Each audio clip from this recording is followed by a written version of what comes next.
This is the tale of a swindler, cunning and infamous.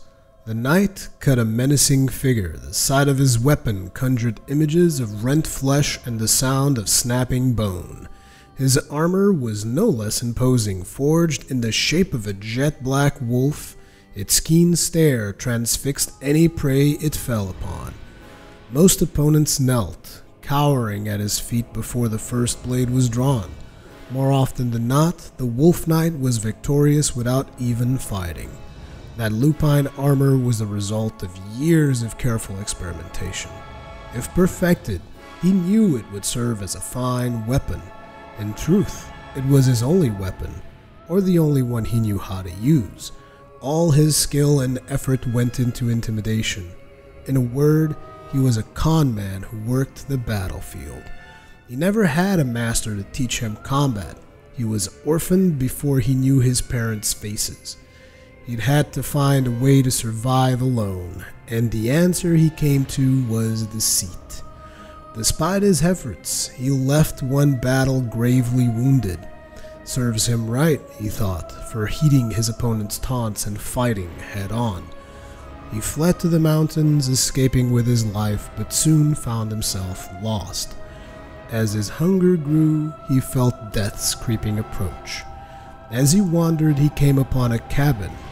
Despite its remoteness, it was quite nicely appointed. His swindler's instincts took hold. If there was someone inside, anyone, he knew he could fool them. Within the cabin lived an old woman. Face hidden by his helm, the Wolf Knight demanded she bring him food. He kept his voice a low growl, icy cold with just a hint of madness. It was a tone he'd practiced for years. Put another way, it was the only tone he knew how to strike with others.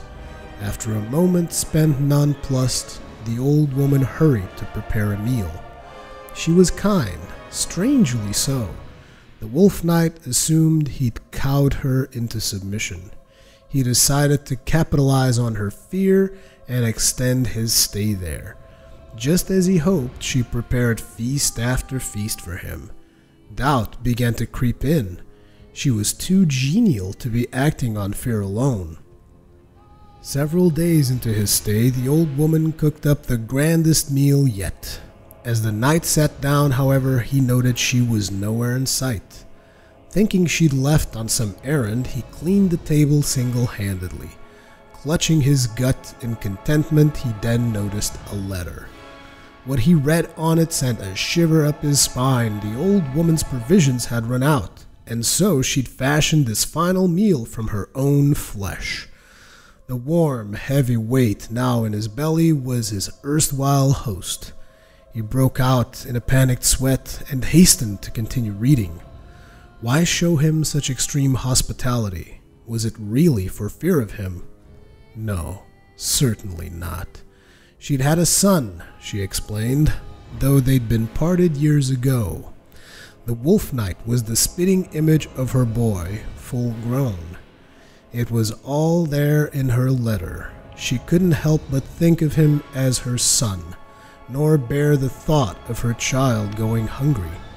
In the end, she was happy, as if she'd been reunited at last. Amid her talk of the child she'd lost, she gave the boy's name.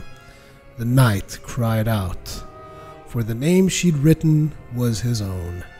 Not the alias he'd given her, but the true name he'd kept hidden.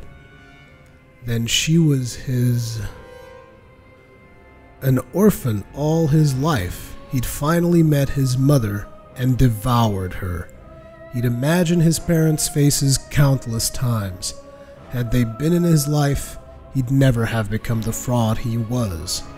He'd pined for them, ached for them. His mind was in chaos.